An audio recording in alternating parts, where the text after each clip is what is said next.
Hello viewers, I am your host Uzma Jaffrey with another episode of South Asia Focus. Let's begin the show.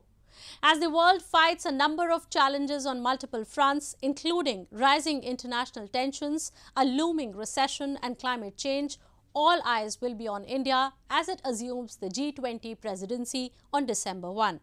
A burgeoning economic powerhouse and a major diplomatic force, can India, the country increasingly dubbed as a ray of hope in these troubling times, steer the world out of a multifold crisis? Join us as we explore further.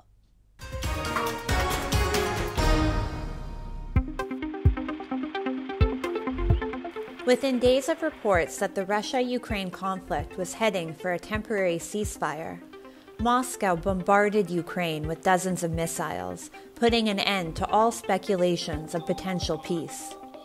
The latest incident was a major shock to all those who hoped that the protracted Russia-Ukraine war was reaching its end.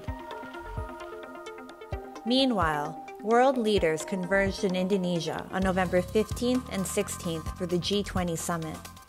India will assume the presidency of the Group of 20, the alliance of 19 major economies, and the European Union on December 1st of this year. Many are hopeful that India can make meaningful contributions to the global economy and can help improve the current unstable geopolitical state of affairs during her reign as president. India, despite mounting global pressure, has been able to maintain positive diplomatic ties with both sides of the Russia-Ukraine conflict. India is also one of the few countries that both sides listen to when matters reach a breaking point. When I was in the United Nations a few days ago, the big concern at that time was the safety of the Zaporizhzhia nuclear power plant because there was some fighting going on very proximate to it. And again, there was a request to us to press the Russians on that issue, which we did. India will also face challenges on the economic front during its presidency. The world is staring at a recession following the COVID-induced economic downturn and supply chain issues further exacerbated by the Russia-Ukraine conflict, which has resulted in runaway inflation. Global growth has hit a major roadblock. While the world grew at 6% in 2021, the growth rate is projected to drop to 3.2% in 2022 and will further slip to 2.7% in 2023. The global inflation rate, which stood at 4.7% in 2021, is expected to rise to 8.8% by the end of 2022. India, however, is expected to grow by 6.8% in the current fiscal year. India is a model for others in achieving similar economic growth and stability. The G20 declaration, which predominantly echoed Indian ideas, vowed to push for global macroeconomic stability by giving nations, particularly disadvantaged ones, a platform to improve their financial resilience. According to economic experts, India, an emerging economy, has a deep economic understanding of middle-income and low-income countries. India, with its unique perspective, can help the G20 achieve its goal of enhancing the financial resilience of these nations. India's economic model, which has advocated for open, liberal markets that provide opportunities to even the most vulnerable, has garnered praise from countries and organizations throughout the world. We have a path forward to addressing current food and energy security challenges while continuing our efforts to build a resilient global economy. Prime Minister Modi's relationship was critical to this outcome, and we look forward to supporting India's G20 presidency next year. India's economy was able to quickly recover from the COVID pandemic thanks to the government's prudent fiscal policies. And today, India finds itself in a very unique position where she may serve as a spokesperson for a significant portion of the global population that has up until now either been neglected or ignored. So far, the agenda for the world was set by developed world. We were just responding to them. This is for the first time that the agenda has been set by developing markets, and we are getting other worlds to cooperate and bring in consensus to drive the world. This is also a historic time for the G20, which will now be led by a nation that has always placed dialogue and diplomacy at the center of its approach to international relations. India's diplomatic and economic policies have helped the country achieve significant growth at a time when other economies have failed or are struggling. Many predict that as India brings its tried and tested policies to the G20 presidency, the world will greatly benefit under the Brand India approach. Moving on.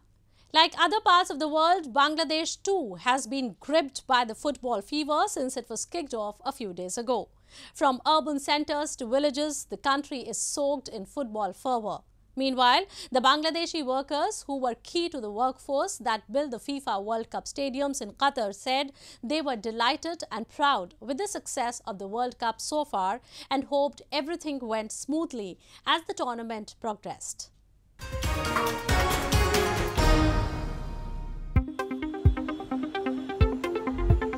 Bangladesh might not be one of those countries where soccer takes a dominant spot on the sports framework, but it certainly has thousands of ardent football fans. Like in other parts of the world, people here too were eagerly awaiting the start of the World Cup, and now they all can be seen glued to screens. People in Madukhali village, located to the west of capital Dhaka, say they are particularly interested in this year's edition, for they have a special connection with the World Cup. Such is the sports fervor in the village that FIFA World Cup billboards have lined the streets. For many of them who had worked as migrant workers in the host country Qatar, this is a World Cup fever like no other. As part of the construction crew who built the stadiums in the Middle Eastern nation, they are overwhelmed with pride and happiness. এই স্টেডিয়ামে আমরা কাজ করতেছি, এই স্টেডিয়ামে খেলা হইব, তো ফিফা ফুটবল ওয়ার্ল্ড কাপ খেলা হইব, তো ভালো লাগতো আর কি কাজ করার সময় যে এখন ওখানে খেলা চলবে, এখানে আমরা বাংলাদেশে আছি, ভাই বেরাদার মিলে সবাই মিলে দেখুম, তখন বলুম যে এই ফিফা এই স্টেডিয়াম আমরা কাজ করছি আর কি। The 2022 World Cup has been dogged by controversy since Qatar was announced as the first Middle Eastern nation and Gulf absolute monarchy to host it. The wealthy gas-producing country is home to 2.9 million people, the vast majority of whom are foreign workers ranging from low-income construction workers to high-powered executives. Rights groups have accused authorities of failing to protect lower-income workers, including those who built the stadiums and hotels to host World Cup fans, from overwork, unpaid wages and poor living conditions. The Qatari government says it has enacted labor reforms including a minimum monthly wage of 1,000 Qatari riyals or about $275, more than many can earn back home. আমি কাতারে 4 বছর ছিলাম, এখন ছুটিতে আসছি 4 মাসের জন্য। ওইখানে এসে স্টেডিয়ামে এখন ফিফা ওয়ার্ল্ড কাপ খেলা হচ্ছে, এখন আনন্দ লাগতেছে, এখান থেকে দেখতে পারতাছি, ওখানে থাকলে হয়তো বা আরো ভালো লাগতো। World Cup fever has gripped Bangladesh, with locals hitting the streets of Dhaka to stock up on supporters' merchandise for the global soccer tournament. Argentina and Brazil appear to be the most popular teams, with plenty of shirts on sale from vendors and big flags proudly flying on rooftops over the city. People could be seen buying shirts for themselves and their kids. All hoped that their favorite teams could win. Artists have painted murals around the city, with Messi, Brazilian forward Neymar and Croatian captain Luka Modric dominating the city walls.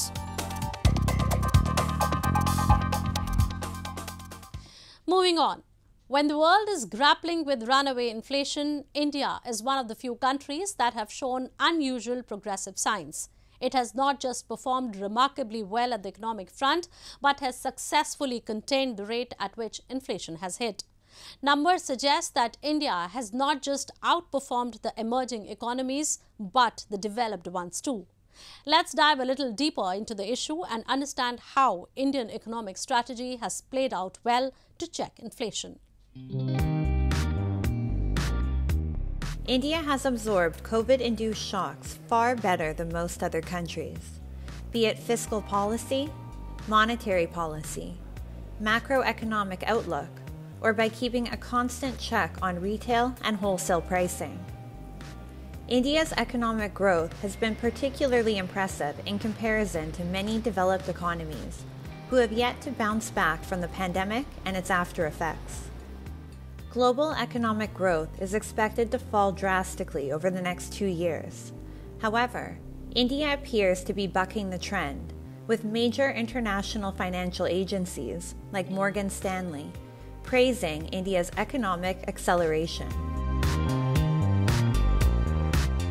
India's retail inflation eased to 6.77% in October, from 7.41% the previous month. Food inflation also decreased by over 1.5 percentage points to 7.01% from 8.6% a month before. Fuel inflation also experienced a dip, falling to 9.93% from the 10.39% in September. India's strong economic foundation and recent prudent financial decisions have been seen by many as the reason the Indian economy continues to flourish. It's very unusual to see for almost a year that Indian inflation numbers are lower than developed economy numbers, for example, the US, UK. But that has been the case. One of the major reasons was when the pandemic happened, we did not go overboard on the fiscal stimulus. It was very targeted stimulus to make sure that the poor and the vulnerable do not lose livelihood, they get food on time, etc. But it was not an open-ended X amount of money per month check for everybody. Shakti Kanta Das, the governor of India's central bank, the Reserve Bank of India, correctly predicted that adhering to the RBI's measures would help contain inflation below 7%. In fact, the Consumer Price Index inflation is predicted to drop to below 6% by the end of the fiscal year. It is such successful policies that have helped India become the world's 5th largest economy. The RBI has raised the repo rate, or the rate at which it loans to banks, to control inflation. The most recent repo rate rise by the RBI was by 50 basis points. The Monetary Policy Committee of RBI has definitely been successful in taming the inflation by changing monetary policy tools to control the money supply and thereby control the inflation. Global oil prices have also spiked, owing to an increase in geopolitical tensions due to the Russia-Ukraine conflict. The supply chain disruption that followed has only added to already mounting inflation throughout the world. Many predict that if global oil prices were to fall, the prices of other commodities would follow suit. However, given the unsuccessful attempt at a ceasefire between Russia and the Ukraine, oil prices will likely stay sky high for the foreseeable future. India, however, thanks to her diplomatic policies, has been able to put her citizens first and keep oil affordable. India was able to purchase a sizable portion of its oil imports at a lower cost, which also had a positive impact on the country's inflation rates. Although the inflation rates have remained above the RBI's tolerance band of 2 to 6%, they have stayed below 7% and have not so severely affected consumers, as is being experienced in many other parts of the world. The government has also attempted to contain inflation through different means.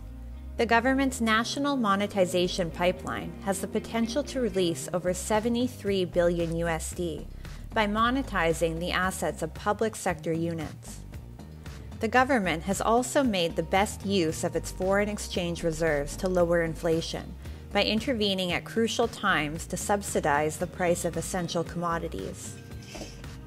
India's economic plan has helped it recover from the pandemic and its after effects, and many are optimistic that this same foundation will help the country flourish even further.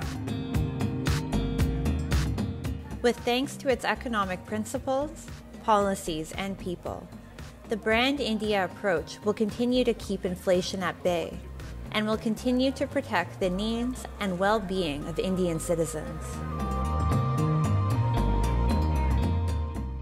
Time now for Asia This Week, the stories from across the continent.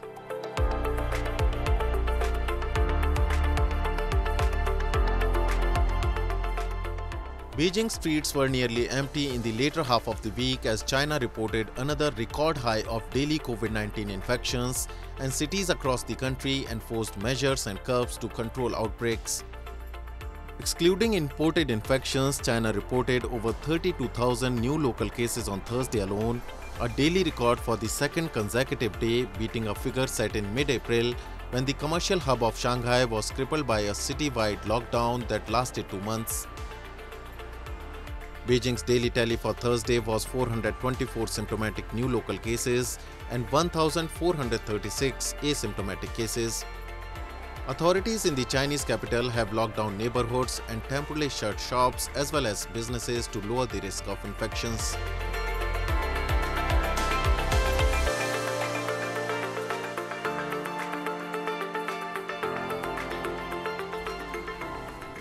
Singapore's countdown event Star Island has been cancelled due to COVID-19 but will be back in 2022 after a break caused by the pandemic. Japanese international brand JCB supports this event, and global people are looking forward to the new year. We have two purposes by holding this event. At first, we aim to boost travel recovery from foreign countries such as Indonesia, Thailand, Vietnam, and the Philippines, like ASEAN countries, of course Japan as well. As you know, right, so due to the COVID-19 spread, the number of tourists from foreign countries has been dropped. We can appeal with using this event and promotion for our customers in these countries where JCB card issued. We can contribute inbound tourism in Singapore, and one of important mission for the company who do the business in Singapore. And second thing is we would like to enhance our presence in the market. Of course, our mission is to prepare for our customer to be able to use JCB card whenever they want. It is quite important for us to make our partnership and merchant to understand JCB, and it's quite important for making the environment close to our vision. Star Island event is produced by the entertainment company Avex Asia. JCB will contribute to the development of global tourism industry amid decline in inbound and outbound tourists around the world.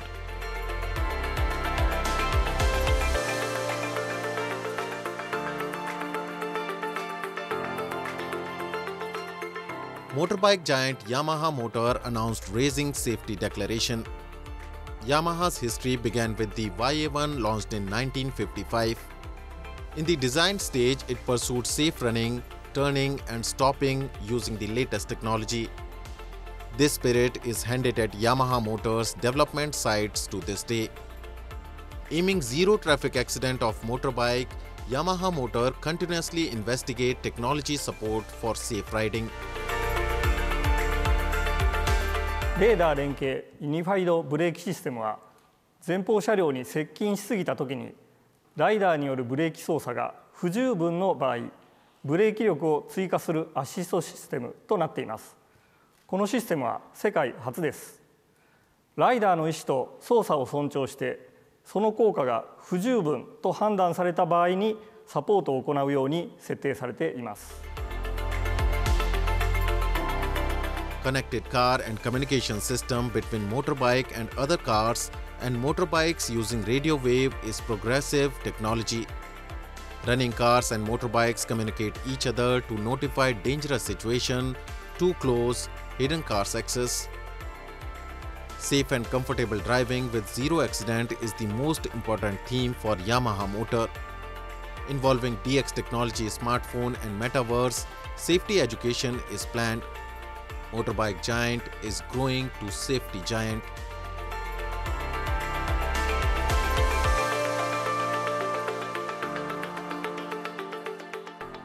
Moving on. Ancestors are revered in Hinduism. It is believed that they become one among the deities after their lives on earth. A number of devotees recently gathered in Himalayan Nepal to mark Bala Chaturdashi festival, an occasion to celebrate the legacy of their ancestors and perform religious activities which, as per the belief, provide light to the departed souls. Have a look.